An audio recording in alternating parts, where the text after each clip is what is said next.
তো সুপ্রিয় শিক্ষার্থীরা, আশা করি তোমরা সবাই অনেক ভালো আছো। আজকে আমরা অষ্টম অধ্যায়ের জ্যামিতি নিয়ে আলোচনা করব এবং তোমাদের সবচেয়ে গুরুত্বপূর্ণ একটা জ্যামিতি, অনেকগুলো জ্যামিতির মধ্যে এই জ্যামিতিটা অনেক বেশি গুরুত্বপূর্ণ, যা হচ্ছে উপপাদ্য 20। আজকে আমরা এটা নিয়ে এখানে আমরা এটা প্রমাণ করব এবং বোঝার চেষ্টা করব। আশা করি তোমরা সকলেই মন দিবা। এবং এই জ্যামিতিতে আমাকে কি বলছে দেখো, যে একই চাপের উপর দণ্ডায়মান কেন্দ্রস্থ কোণ বৃত্তস্থ কোণের দ্বিগুণ। আমি যদি তোমাদের একটু ছবিটা আঁকে দেখাই তাহলে তোমরা আরো বিষয়টাতে ক্লিয়ার হবা। দেখো এই যে একটা, হ্যাঁ দেখো থাকবে, সেটা হচ্ছে বৃত্তের কেন্দ্র। আচ্ছা, এখন আমরা তোমাদের দেখাচ্ছি এই কেন্দ্র থেকে আমি এই বৃত্তের কেন্দ্রটার নাম দিলাম আমি হচ্ছে ও। বৃত্তের কেন্দ্রের নাম হচ্ছে ও।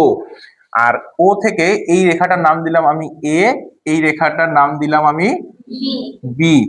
তাহলে এই বৃত্তটার ও এ এবং ও বি কি একই বৃত্তের ব্যাসার্ধ হয়ে গেল। আচ্ছা, এখন দেখো তোমরা, এই যে আমি কি করলাম দেখো তো, এ থেকে সি প্রান্ত থেকে একটা রেখা টানলাম, বি থেকে সি প্রান্তের দিকে একটা রেখা টানলাম, ফলে এখানে একটা কোণ উৎপন্ন হচ্ছে। তোমরা প্রত্যেকেই দেখো এখানে একটা কোণ উৎপন্ন হচ্ছে, এখানে একটা কোণ উৎপন্ন হচ্ছে। আমি তোমাদের একটু মার্ক করে দেখাই, তাহলে তোমরা আরো ক্লিয়ার হবা। তোমরা কি সবাই এবি চাপটা দেখতে পাচ্ছ? দেখো, এ থেকে একটা প্রান্ত যায় কেন্দ্র ওতে মিলিত হয়েছে, বি থেকে একটা প্রান্ত যায় কেন্দ্র ওতে মিলিত হয়েছে। কেন্দ্রে উৎপন্ন কোণকে কি বলা হয়? কেন্দ্রস্থ কোণ। আর বৃত্তের পরিধিতে উৎপন্ন কোণ, দেখো এ থেকে একটা প্রান্ত যায় সিতে মিলিত হয়েছে, বি থেকে একটা প্রান্ত যায় সিতে মিলিত হয়েছে, ফলে এই কোণটাকে কি বলে? বৃত্তস্থ কোণ। আমরা জানি কেন্দ্রস্থ কোণ বৃত্তস্থ কোণের দ্বিগুণ। তাহলে আমাদেরকে আসলে এক্স্যাক্টলি কি প্রমাণ করতে হবে? আমাদের আমাদের প্রমাণ করতে হবে যে, খেয়াল করো এখানে কেন্দ্রস্থ কোণ কত বলতো? এ ও বি ইকুয়াল বৃত্তস্থ কোণ কয় গুণ হয়? দ্বিগুণ। তাহলে টু কোণ কত প্রমাণ করতে হবে? কোণ এ ও বি ইকুয়াল টু কোণ এসি বি। ওকে, এখন দেখো আমরা প্রমাণটা করি। এই প্রমাণটা করার জন্য আমাদের কিন্তু একটু অঙ্কন আঁকতে হবে। কি করতে হবে? অঙ্কন আঁকতে হবে। সি বিন্দু হতে কেন্দ্র ও বরাবর, খেয়াল করো, সি বিন্দু হতে কেন্দ্র ও বরাবর এডি রেখাংশ অঙ্কন করি। সি বিন্দু হতে কেন্দ্র ও বরাবর এডি রেখাংশ অঙ্কন করি। আচ্ছা, তো এখানে বিশেষ নির্বাচন অঙ্কন তোমরা তোমাদের মতো লিখতে পারবা, কোনো আপত্তি নেই, কিন্তু আমরা এখন প্রমাণে আসবো। দেখো প্রমাণটা আমরা কিভাবে শুরু করি, প্রত্যেকে মনোযোগ দিবা। প্রমাণ, এই যে প্রমাণটা লিখছি, খেয়াল করো। প্রমাণে আমরা এই যে একটা এবি চাপ তোমরা দেখতে পাচ্ছ সবাই, দেখো তাহলে আমরা লিখতে পারি না এবি চাপের। আচ্ছা, এখন খেয়াল করো, এই যে আমি সিডি রেখাংশটা আঁকছিলাম, আমরা যে সিডি রেখাংশটা আঁকছিলাম, আঁকার ফলে তোমরা কি দেখতে পাচ্ছ এই যে এখানে ও সি আর এইখানে ও এ, এরা দুইজন কি একই বৃত্তের ব্যাসার্ধ না? তাহলে আমরা লিখতে পারি, খেয়াল করো আমরা কি করব দেখো তো, ও এ ইকুয়াল ও সি কি বলতো? একই বৃত্তের ব্যাসার্ধ।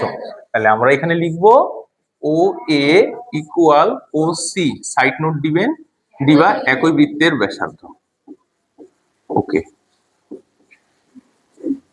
আচ্ছা, এখন দেখো তোমরা একটা বিষয়, ও এ আর ও সি যদি একই বৃত্তের ব্যাসার্ধ হয়, আমি তোমাদের বোঝার সুবিধার্থে একটু মার্ক করে দিচ্ছি জায়গাটা। দেখো এই যে এইটুকু জায়গা, দেখো আমরা কি জানি, যে ত্রিভুজের দুইটা বাহু পরস্পর সমান তাকে বলা হয় সমদ্বিবাহু ত্রিভুজ। তাহলে ও এ আর ও সি যদি একই বৃত্তের ব্যাসার্ধ হয়, তাহলে এ ও সি ত্রিভুজটা কি ত্রিভুজ হবে? সমদ্বিবাহু ত্রিভুজ হবে। তাহলে কি এখানে আমরা লিখতে পারি না যে ত্রিভুজ এ ও সি সমদ্বিবাহু? ত্রিভুজ এ ও সি সমদ্বিবাহু, ত্রিভুজ এ ও সি কি হয়ে গেল? সমদ্বিবাহু। আবার আমরা একটা কথা জানি, সমদ্বিবাহু ত্রিভুজের ভূমি সংলগ্ন কোণদ্বয় পরস্পর কি হয়? সমান হয়। তাহলে এইখান থেকে দেখো আমরা কি লিখতে পারি, একবার লিখবো কোণ এ সি ও, আরেকবার লিখবো কোণ সি এ ও। এই যে দেখো তো তোমরা এটা লিখতে পারি কিনা। একবার লিখবো কোণ সি এ ও, আরেকবার লিখবো কোণ এ সি ও। তাহলে এখানে দেখো C A O equal to কোণ এ সি ও, এরা দুজন এই কারণেই সমান, কারণ সমদ্বিবাহু ত্রিভুজের ভূমি সংলগ্ন কোণদ্বয় পরস্পর সমান হয়। আচ্ছা, তাহলে সি এ ও ইকুয়াল কোণ এসিও হয়ে গেল। এখন তোমরা একটা জিনিস খেয়াল করো, আমি তোমাদের বোঝার সুবিধার্থে এই ছবিটাকে একটু কাটে সাইডে আঁকতেছি। একটু খেয়াল করো, এখানে সি আছে, এখানে ও আছে, এখানে এ আছে, আর এই জায়গাটাতে কি আছে? ডি আছে। ঠিক আছে, এখন তোমরা একটু মনোযোগ দিয়ে দেখো, এই যে এ ও সি ত্রিভুজটা আছে না? আচ্ছা, এই এ ও সি ত্রিভুজটার ক্ষেত্রে খেয়াল করো, এই যে এই কোণটা, এটা আমার কি কোণ বলতো? বহিস্থ কোণ। আমরা প্রত্যেকে জানি বহিস্থ কোণ বিপরীত অন্তস্থ কোণদ্বয়ের যোগফলের সমান। তাহলে এই যে আমার বহিস্থ কোণটা, আমি তোমাদের বোঝার জন্য একটু কালার এখানে একটু টিক দিচ্ছি। দেখো এই কোণটা কি হবে বলতো? এই কোণ আর এই কোণের যোগফলের সমান হবে। তার মানে এই রাইট কোণটা এই দুইটা ক্রস কোণের যোগফলের সমান হবে। তাহলে আমরা এখান থেকে কি লিখতে পারি? এখান থেকে লিখবো ত্রিভুজ এ ও সি এ বহিস্থ, ত্রিভুজ এও সি এ বহিস্থ। তোমরা এখানে বহিস্থ কোণ কত আসতেছে? এ ও ডি। দেখো বহিস্থ কোণ এ ও ডি ইকুয়াল বহিস্থ কোণ বিপরীত অন্তস্থ কোণদ্বয়ের যোগফলের সমান। তাহলে এ ও ডি সমান কি লেখা যায়? একবার লিখবো কোণ সি এ ও, আরেকবার লিখবো কোণ এ সি ও। আচ্ছা, বা কোণ এ ও ডি ইকুয়াল, খেয়াল করো একটা বিষয়, আমরা যখন সিএও সমান এসিও লিখছি, তাহলে আমরা কিন্তু সিএও এর জায়গায় এসিও লিখতে পারি, ঠিক কিনা? এখন তোমরা বলতে পারো স্যার আপনি সিও এর জায়গায় এসিও লিখবেন, তাহলে এসিও এর জায়গায় সিও লিখলে কি প্রবলেম হতো, তাই না? আমাদের প্রমাণে কিন্তু টু কোণ এসিবি আছে। প্রমাণে কি কোণ আছে? টু কোণ এসিবি, তাই না? এখন আমার কথা হচ্ছে এসিবি কোণটা আনতে গেলে তো আমাকে এই এতটুকু কোণ আর এতটুকু কোণ যোগ করতে হবে, তবেই তো আমার এসিবি কোণটা আসবে, তাছাড়া আসবে? তাহলে আমি যদি সিএও নিয়ে কাজ করতাম, তাহলে এই পাশ থেকে তো আমাকে যোগ করতে, তাহলে তো আমাকে কোণ বি এরই যোগ করতে হতো, কিন্তু আমার প্রমাণে আছে কোণ এসিবি। সেই জন্য আমাকে একবার কোণ এসিও যোগ করতে হবে, আরেকবার কোণ বিসিও যোগ করতে হবে। তাহলে এইখানে আমাকে সিএও এর পরিবর্তে আমি এখানে কি লিখবো? এ সি ও। আর এখানে আরেকটা এসিও আমার ছিলই। আচ্ছা, তাহলে অতএব কোণ এ ও ডি ইকুয়াল টু কোণ এ সি ও, এটাকে আমরা 1 নাম্বার সমীকরণ দিলাম। এটাকে আমরা কি দিলাম?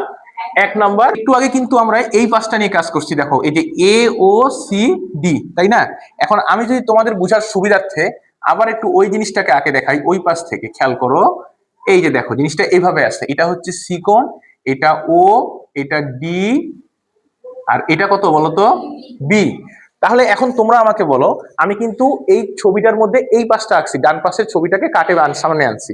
এই ছবিটার মধ্যে দেখো এই কোণটা কি কোণ আমাকে বলো তো? বহিস্থ কোণ। তার মানে আমি যদি এটাকে ক্রস সাইন দিয়ে মার্ক করে দেই, তাহলে বহিস্থ কোণটা কি হবে? বিপরীত অন্তস্থ কোণদ্বয়ের যোগফলের সমান। তার মানে ওই লাল ক্রস কোণটা এই সবুজ রাইট কোণ আর এই সবুজ রাইট কোণের যোগফলের সমান হবে না?